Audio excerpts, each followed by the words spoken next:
Haleluya Yesus, haleluya Yesus. Segala puji dan syukur hanya bagi-Mu Yesus. Segala hormat kemuliaan hanya bagi nama-Mu saja Tuhan. Haleluya, haleluya.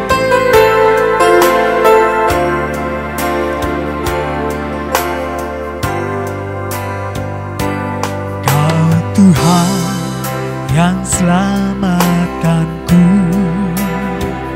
terima kasih Yesus. Kau Tuhan yang pulihkanku,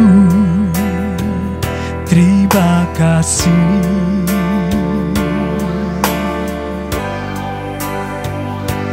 Kau Tuhan yang sembuhkanku, terima kasih Yesus. Kau Tuhan memberkatiku, terima kasih.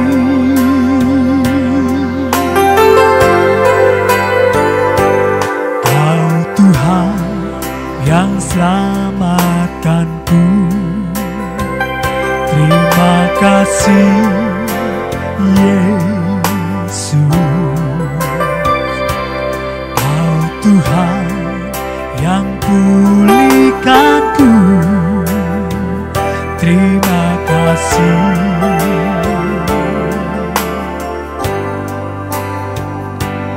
Kau Tuhan yang sembuhkanku, terima kasih Yesus. Kau Tuhan memberkatiku, terima kasih. Segala pujian dan syukur hanya bagi-Mu Yesus. Dengan apakah ku balas kasih-Mu? Segala hormat kemuliaan hanya layak bagi-Mu. Ku sembah Yesus seumur hidupku. Segala pujian dan syukur hanya bagi-Mu Yesus. Dengan apakah ku balas kasih-Mu? Segala hormat kemuliaan hanya layak bagi-Mu. Ku sembah Yesus seumur hidupku.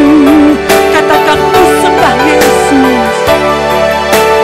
Ku sembah Yesus seumur hidupku. Katakan ku sembah Yesus. Ku sembah Yesus seumur. Ku sembah Yesus seumur. Ku sembah Yesus seumur hidupku.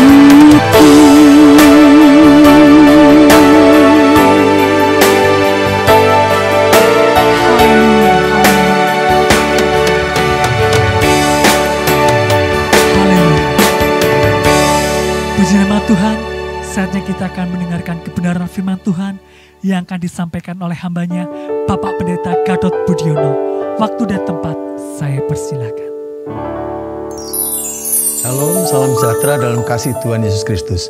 Mari kita berdoa bersama-sama untuk menerima firman Tuhan. Bapa kami yang dalam surga, kami bersyukur kepadamu karena pada saat ini kami dapat bersama-sama beribadah kepada Tuhan dan mau mendengarkan firman-Mu. Hamba memohon Kau memberkati kami ya Tuhan. Celikkan mata rohani kami supaya kami dapat mengerti firman-Mu dan kami akan ditolong oleh Tuhan dengan roh-Mu untuk menjadi pelaku-pelaku dari firman-Mu. Dari awal sampai pada akhir renungan kami serahkan ke dalam tangan Tuhan untuk diberkati. Dalam nama Tuhan Yesus kami berdoa. Amin, amin. Salam sejahtera dalam Tuhan Yesus Kristus. Jemaat Betani Sangkakala Surabaya yang diberkati oleh Tuhan. Saudara-saudara yang dikasih oleh Tuhan, sejak saya mengenal Tuhan, saya sungguh kagum dengan firman Tuhan yang berisi cukup banyak janji-janji Tuhan, bahkan saya menikmati penggenapannya. Ada salah satu janji Tuhan yang sungguh luar biasa, terdapat dalam Filipi pasal 4 ayat yang 19. Firman Tuhan mengatakan sebagai berikut. Allahku akan memenuhi segala keperluanmu. Keperluanmu kan berarti kebutuhanmu. Menurut kekayaan dan kemuliaan dalam Kristus Yesus. Ini luar biasa. Rasul Paulus mengatakan Allahku akan memenuhi segala keperluanmu atau segala kebutuhanmu. Bahkan memenuhinya menurut kekayaan dan kemuliaan Allah dalam Kristus Yesus. Saudara-saudara, ini luar biasa. Tapi firman Tuhan dengan jelas-jelas mengatakan memenuhi segala keperluan atau kebutuhan kita. Nah, saudara-saudara, kita ini punya persoalan hidup kan. Biasanya persoalan hidup di dalam kehidupan kita tuh kalau boleh kira-kira disebabkan oleh apa? Nah, Rasul Yakobus yang menulis kitab Yakobus kayaknya memberi kepada kita pencerahan. Sebenarnya ada dua alternatif penyebab yang mendatangkan kita punya persoalan hidup. Yang pertama, dia tulis di dalam Yakobus pasal 4 ayat 1 sampai 3 dan firman Tuhan berbunyi sebagai berikut ya. Dari manakah datangnya sengketa dan pertengkaran di antara kamu? Pertengkaran, sengketa pasti masalah ini. Bukankah datangnya dari hawa nafsumu yang saling berjuang di dalam tubuhmu? Kamu mengingini sesuatu, sekali lagi kamu mengingini sesuatu, tetapi kamu tidak memperolehnya, lalu kamu membunuh. Kamu iri hati tetapi kamu tidak mencapai tujuanmu, lalu kamu bertengkar dan kamu berkelahi. Kamu tidak memperoleh apa-apa karena kamu tidak berdoa. Malah ayat 3 mengatakan, atau kamu berdoa juga tetapi kamu tidak menerima apa-apa. Mengapa? Karena kamu salah berdoa. Kenapa salah berdoa? Sebab yang kamu minta itu hendak kamu habiskan untuk memuaskan hawa nafsumu. Kelihatan saudara, ada kata-kata kunci ini tadi yang menuntun pada kita untuk melihat apa yang menyebabkan apa ya. Coba kita lihat sekarang. Pertama-tama Rasul Yakobus menyebut mengenai keinginan hati kita, keinginan hidup kita. Ternyata keinginan itu akhirnya bisa mendatangkan hawa nafsu dalam kita. Dan kemudian hawa nafsu bisa melahirkan iri hati. Iri hati bisa kalau diterus-teruskan akhirnya sampai kepada pertengkaran atau perkelahian itu akhirnya kalau nggak di-stop bisa sampai ke pembunuhan. Jadi pembunuhan itu sebenarnya asalnya dari keinginan hati kita. Saudara, karena itu keinginan itu perlu sekali untuk kita taklukkan. Jangan sampai keinginan melahirkan hawa nafsu. Tadi dikatakan bahkan kalaupun kita berdoa, tapi kalau berdoanya untuk memuaskan hawa nafsu, akhirnya kita juga tidak akan mendapatkan itu dari Tuhan. Nah, memang keinginan hidup kita ini memang kita perlu hati-hati. Bahkan Rasul Yohanes pernah mengatakan sebagai berikut. Sebab semua yang ada dalam dunia, yaitu keinginan daging, perhatikan, dan keinginan mata, serta keangkuhan hidup. Keangkuhan hidup adalah kemauan atau keinginan untuk menjadi dihormati. Bukanlah berasal dari Bapa, melainkan dari dunia. Nah, sekarang kita tahu bahwa doa kita, kalau kita fokuskan untuk persoalan hidup kita yang muncul karena keinginan manusia itu enggak terbatas, saudara. Nah, orang yang sebenarnya cukup untuk menjalankan hidupnya dengan memiliki sepeda motor, kalau ditanya keinginannya, dia bisa punya keinginan ingin memiliki pesawat terbang. Orang yang hidup cukup dengan rumah yang berukuran 200 atau 400 meter persegi, kalau ditanya keinginannya, oh kalau bisa saya punya istana. Jadi keinginan itu hati-hati. Jangan sampai kita dipikat oleh keinginan kita, karena itu bisa membahayakan kita. Nah, kalau begitu, Rasul Yakobus juga memberitahukan yang kedua, saudara. saudara, sesuai dengan firman Tuhan yang ditulis oleh Rasul Paulus di dalam kitab Filipi tadi. Allahku akan memenuhi segala keperluanmu atau kebutuhanmu. Nah, yang kedua berarti persoalan hidup kita itu bisa ditentukan atau disebabkan oleh karena kebutuhan hidup kita. Nah, kalau dengan kebutuhan, apa yang dinyatakan oleh Rasul Yakobus kepada kita? Coba kita membaca Yakobus pasal 5 ayat 13 sampai ayat 16. Demikian firman Tuhan. Kalau ada seorang di antara kamu yang menderita, nah menderita itu kan berarti kebutuhan untuk dilepaskan dari penderitaan. Pasti penderitaan itu bukan sesuatu keadaan yang normal. Jadi karena itu kalau ada seorang di antara kamu yang menderita, baiklah ia berdoa. Kalau ada seorang yang bergembira, baiklah ia menyanyi. Lalu kemudian ayat yang ke-14, kalau ada seorang di antara kamu yang sakit, orang sakit itu tidak normal. Jadi karena itu kebutuhan. Baiklah ia memanggil para penatua jemaat supaya mereka mendoakan dia serta mengolesnya dengan minyak dalam nama Tuhan. Lalu dikatakan bahwa doa yang lahir dari iman akan menyelamatkan orang sakit itu dan Tuhan akan membangunkan dia. Dan jika ia telah berbuat dosa, nah orang berdosa juga merupakan kebutuhan untuk diampuni, maka dosanya itu akan diampuni. Kita lihat yang berikutnya mengatakan, karena itu hendaklah kamu saling mengaku dosamu dan saling mendoakan supaya kamu sembuh. Kalau kesakitan kita disebabkan karena kita berdosa, maka kita saling mengampuni dosa menyebabkan kita sembuh. Karena apa? Kita harus hidup benar. Doa orang yang benar bila dengan yakin didoakan sangatlah besar kuasanya. Jadi kelihatan sekali dalam nasihatnya Rasul Yakobus ini, kalau kita mempunyai persoalan hidup yang bukan disebabkan oleh keinginan, tapi oleh kebutuhan, kita dipanggil untuk berdoa. Dan nanti dengan doa itu, maka dikatakan doa orang yang benar bila dengan yakin didoakan, sangat besar kuasanya. Nah, dari ayat 16 bagian B ini, saudara, kita mendapatkan sekarang satu pelajaran dari Rasul Yakobus, yaitu doa yang berhasil besar. Doa yang berhasil besar itu sebenarnya doa yang seperti apa sih? Dari rumusan kata doa orang yang benar, bila dengan yakin didoakan, sangat besar kuasanya itu, maka yang pertama kita mengerti bahwa doa yang berhasil besar itu berbicara mengenai apanya yang didoakan. Apanya yang didoakan? Ini penting sekali. Tadi kita melihat rangkaian ayat-ayat dalam pasal 4 dan rangkaian ayat dalam pasal 5. Boleh dilihat tadi dalam pasal 4, kalau yang kita doakan itu adalah untuk memuaskan hawa nafsu kita yang berasal dari keinginan kita, maka tidak ada jaminan untuk Tuhan akan menjawab doa kita. Tetapi kalau doa kita itu, yang kita doakan itu adalah yang merupakan kebutuhan kita, berarti itu sesuai dengan kehendak Allah. Karena Allah tadi mengatakan, firman Tuhan dalam kitab Filipi tadi mengatakan, Allahku akan memenuhi segala keperluanmu. Itu berarti kehendak Allah. Kalau kita membutuhkan, kalau kita memerlukan, misalnya kita perlu makanan, kita perlu pakaian, ya, kita perlu tempat tinggal yang bisa membuat kita teduh, kan tidak harus besar. Kalau kita makan itu keperluan. Tapi makan enak menurut saya itu keinginan, betul ya? Kalau makan sehat itu keperluan. 4 sehat, 5 sempurna. Kalau kita mau pakai pakaian yang cukup itu adalah kebutuhan. Tapi pakaian yang berlimpah-limpah itu adalah keinginan. Betul kan? Ya. Dan yang ketiga, kalau tentang tempat tinggal, boleh kita memilikinya, boleh kita mengkontraknya, tapi ada tempat tinggal yang pasti buat kita. Itu adalah kebutuhan kita. Tapi kalau kita pengen punya istana, nah itu namanya kan keinginan. Jadi kalau sampai ke tingkat kebutuhan, itulah yang dibilang kehendak Allah. Jangan sampai oleh karena hawa nafsu. Apa boleh Pak juga dengan hawa nafsu?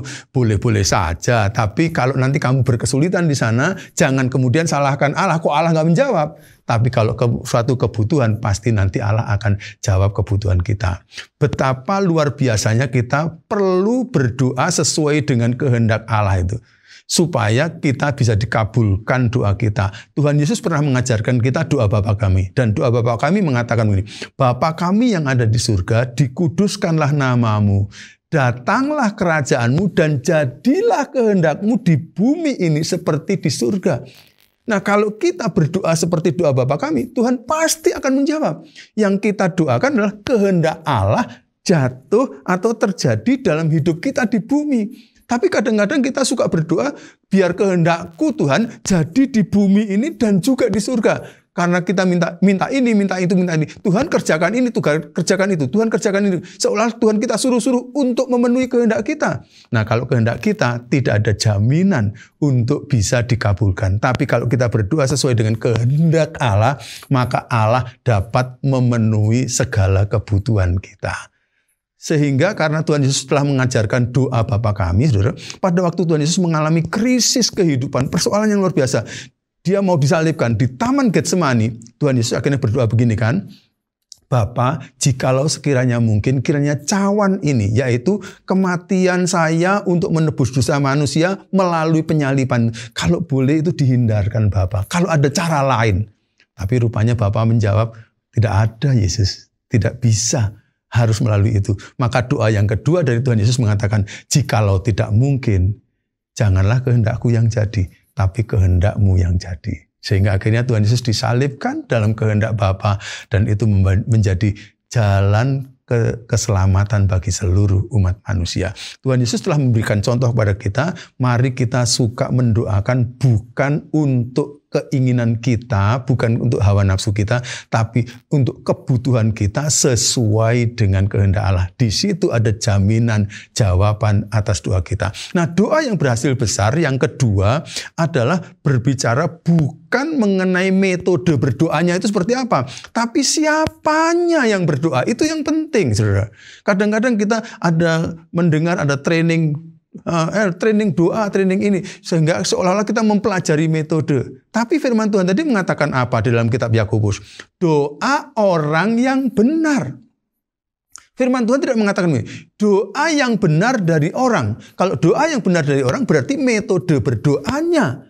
Tapi kalau doa orang yang benar, jadi orangnya saja yang penting yang benar. Kalau dia sudah benar, nanti akan metodenya kemungkinan besar akan mengikuti sifat orang benar itu. Karena itu, mari kita menjaga hidup kita benar. Kita ini tidak bisa membenarkan diri sendiri. Firman Tuhan mengatakan, mula-mula ketika kita masih belum kenal Tuhan, kita orang berdosa, kita memohon pada Tuhan supaya Dia menjadi juru selamat kita, maka Dia akhirnya menerapkan pengorbanannya itu untuk kita, dan di situ kita akhirnya dibenarkan di hadapan Allah.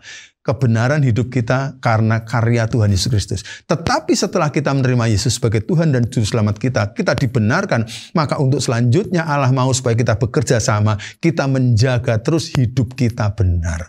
Salah satu caranya dengan cara apa? Kita terus mengadakan hubungan intim dengan Dia. Dalam doa kita sehari-hari, jangan lupa itu. Lalu kita membaca kehendak-Nya dalam firman-Nya. Kita baca firman-Nya tiap hari, maka kiranya kita akan dituntun oleh firman-Nya, oleh bisikannya dalam doa kita, untuk terus berjalan sebagai orang yang benar di dalam Tuhan. Mari kita menjaga hidup kita benar, supaya doa kita akhirnya menjadi doa yang boleh saya katakan berkhasiat yang besar. Hasilnya besar karena orang yang berdoa adalah orang yang benar. Ya. Tetapi ada tambahannya tadi dalam firman Tuhan. Di samping kita menjaga hidup kita benar, firman Tuhan mengatakan, doa orang yang benar bila dengan yakin didoakan sangat besar kuasanya. Jadi orang yang benar ini harus berdoanya dengan penuh keyakinan. Orang yang benar kalau doanya penuh dengan keyakinan, ya sudah dipagari tadi yang pertama, doanya adalah bukan untuk keinginan, bukan untuk hawa nafsu, tapi untuk kebutuhan sesuai dengan kehendak Allah, ya. Lalu kemudian orangnya menjaga hidupnya benar, ya. Lalu kemudian doa orang yang benar ini dinaikkan dengan penuh keyakinan, maka Tuhan mengatakan sangat besar kuasanya. Artinya kemungkinan besar akan dijawab. Nah, contoh dari orang yang benar-benar mendoakannya dengan penuh keyakinan itu siapa? Firman Tuhan kemudian di ayat yang ke-17, saudara, dari kitab Yakobus pasal 5 tadi memberikan contoh. Contohnya adalah Nabi Elia di Perjanjian Lama. Dia seorang nabi, tapi Yakobus mengatakan Elia adalah manusia biasa. Artinya sama dengan kita, makannya ya nasi, boleh dibilang gitu ya, roti atau nasi, minumnya ya air, dia sama dengan kita, sama seperti kita. Dan ia telah bersungguh-sungguh berdoa Ini menunjukkan keyakinannya Elia supaya hujan jangan turun, dan hujan pun akhirnya tidak turun di bumi selama 3 tahun dan 6 bulan, 3,5 tahun nggak hujan. Lalu ayat 18 mengatakan ia berdoa pula dan langit menurunkan hujan dan bumi pun mengeluarkan buahnya. Seolah-olah Elia ngatur hujan dan tidak hujan. Tapi disebabkan karena apa? Firman Tuhan memberikan ini sebagai ilustrasi. Manusia biasa kok Elia itu sama dengan kita. Dia juga punya ketakutan, dia pernah takut luar biasa ya. Tapi kalau dia kemudian menjaga hidupnya benar dan dia menaikkan doa yang dikehendaki Tuhan dan penuh dengan keyakinan doanya, maka itu akan sangat besar kuasanya. Jadi yang penting adalah jaga hidup kita benar, supaya kita berdoa untuk sesuatu yang benar, yaitu yang merupakan kebutuhan kita dan bukan keinginan kita. Lalu kemudian waktu berdoa penuhlah dengan keyakinan. Bukankah Tuhan Yesus pernah mengatakan, kalau engkau mempunyai iman sebesar biji sesawi saja, kamu katakan kepada gunung itu, gunung kau pindahlah, maka gunung itu akan pindah. Dengan kata lain, kita melihat di situ dahsyatnya keyakinan atau iman yang hanya sebesar biji sesawi saja. Nah, kalau kita memang betul-betul tiap kali berdoa itu kita penuh dengan keyakinan, maka akhirnya kita akan mendapatkan hasilnya dari Tuhan. Saudara, tadi kita sudah mendapatkan renungan firman Tuhan ini. Yang pertama dikatakan, mari kita membiasakan diri tidak mengumbar keinginan kita atau hawa nafsu kita. Tapi mari kita fokus kepada memecahkan persoalan-persoalan hidup kita yang berasal dari kebutuhan kita. Tadi sakit, misalnya menderita, lalu berdosa dan sebagainya. Nah, kalau sudah kita memastikan bahwa kita itu berdoa untuk kebutuhan kita, doakan itu sesuai dengan kehendak Allah. Tuhan, engkau tahu saya perlu makan, nanti Tuhan akan karuniakan kepada kita. Waktu kita berdoa, selalu menjaga hidup, supaya kita menjadi doanya berkhasiat besar atau berhasil besar, ya jaga hidup kita benar terus, tiap hari, tiap jam, tiap menit, tiap detik. Jaga hubungan dengan Tuhan terus intim, saudara. Dan kemudian waktu doa, doakan dengan penuh keyakinan, maka doa itu akan besar kuasanya. Saya ingin menutup dengan satu kesaksian yang pernah saya dengar dari teman saya. Saya punya teman pendeta ya. Dan teman pendeta ini mempunyai 2 anak ya. Lalu teman pendeta itu memang mengajarkan anak-anaknya sejak kecil untuk benar-benar berserah kepada Tuhan dan beriman sungguh-sungguh pada Tuhan. Anak-anaknya itu sangat hafal cerita-cerita Alkitab dan mereka hidupnya saleh luar biasa. Tapi papahnya dari pendeta yang wanita ini, 2 suami istri pendeta, papahnya pendeta wanita ini belum percaya kepada Tuhan, masih ada dalam kepercayaan yang lain. Dan kemudian papahnya setiap kali seperti diberi kesaksian oleh anaknya selalu mengatakan, tidak, saya tidak akan berpindah kepercayaan kepada Yesus Kristus sama sekali. Nah, satu kali papahnya itu yang sangat boleh bilang berhasil sekali secara materi ya, saudara, luar biasa, termasuk kaya ya. Lalu tahu-tahu sakit ke ICU. Dan kemudian ketika didiagnose, lalu dokter mengatakan umurnya hanya tinggal beberapa hari saja. Karena itu berilah segala sesuatu yang diingininya. Nah, dalam keadaan sekarat seperti itu, maka akhirnya keluarga teman saya ini yang dengan 2 anaknya tadi, suami istri dengan 2 anaknya laki-laki semua itu, lalu kemudian mengunjungi ayahnya dari si istri pendeta tadi yang sedang sakit parah. Lalu kemudian mereka mengunjungi di sana dan kemudian boleh berdoa. Nah, waktu cucu-cucunya 2 ini masih umur berapa ya? Mungkin umur 6, umur 8 tahun gitu waktu itu, mendoakan engkongnya ini, maka sementara ya, mereka berdoa, papa mamanya sudah selesai berdoa, 2 anak itu masih belum selesai berdoa. Dan mereka berdoa dengan sungguh-sungguh dan penuh keyakinan. Sampai berkeringat katanya, saudara, waktu saya dikasih cerita itu. Sampai berkeringat lama dan sampai berkeringat, Tuhan sembuhkan engkong, Tuhan sembuhkan engkong, Tuhan sembuhkan engkong. Terus berdoa begitu. Lalu kemudian amin. Nggak terjadi apa-apa. Lalu keluarga ini memang pulang ke kotanya. Tapi pada hari di mana opa ini diperkirakan akan meninggal dunia, ternyata dia tidak meninggal, tapi hari itu justru dia sembuh total. Dan pada waktu sembuh total, maka engkongnya mengatakan, saya tidak mau dibawa pulang ke rumah dulu. bawa saya ke kotanya cucu saya itu. Saya mau pergi ke sana. Dan akhirnya karena ini adalah seorang yang sangat dihormati, akhirnya dia disertai oleh keluarga besarnya pergi ke rumahnya teman pendeta saya tadi ya, saudara. Dan pada waktu sampai di rumahnya teman pendeta itu, lalu akhirnya engkongnya itu mengatakan, ayo semua duduk sini dan dengarkan kata-kata saya. Lalu engkong itu mengatakan begini, mulai hari ini saya mau percaya kepada Tuhan Yesus Kristus, menjadikan Dia sebagai Tuhan dan Juru Selamat saya. Bukan karena apa-apa, tapi karena aku telah menerima kuasanya dari cucuku dua ini, yang berdoa dengan penuh keyakinan sampai aku akhirnya dapat disembuhkan. Ya, dengarkan semua ya, saya sekarang menjadi pengikut Yesus Kristus. Saudara-saudara, seorang engkong yang sudah berhasil kaya raya, yang hatinya keras tidak mau terima Tuhan, pada waktu sakit parah hampir mati, ternyata hanya diperlukan 2 anak kecil, tapi yang hidupnya benar karena dididik dalam firman Tuhan terus setiap hari oleh papa dan mamanya. Dan waktu berdoa, mereka doa dengan penuh keyakinan sampai berkeringat bahkan. Akhirnya engkongnya dapat disembuhkan. Dengan kata lain, Tuhan seperti memberikan tanda bahwa tidak ada yang mustahil bagi orang yang percaya kepada Tuhan.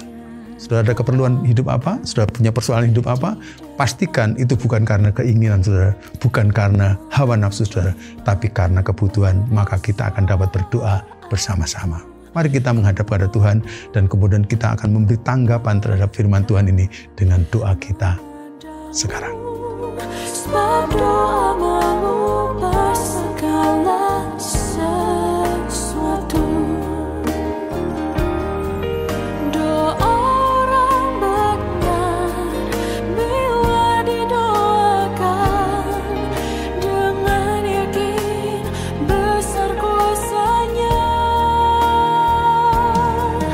Dan tiap doa yang lahir dari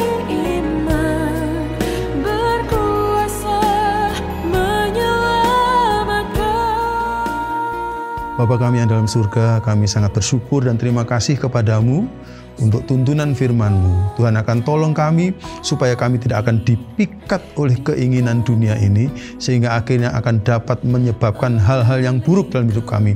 Kami akhirnya melahirkan hawa nafsu, iri, tengkar, dan bahkan membunuh. Tapi bawalah kami, Tuhan, untuk konsentrasi kepada kebutuhan-kebutuhan hidup kami.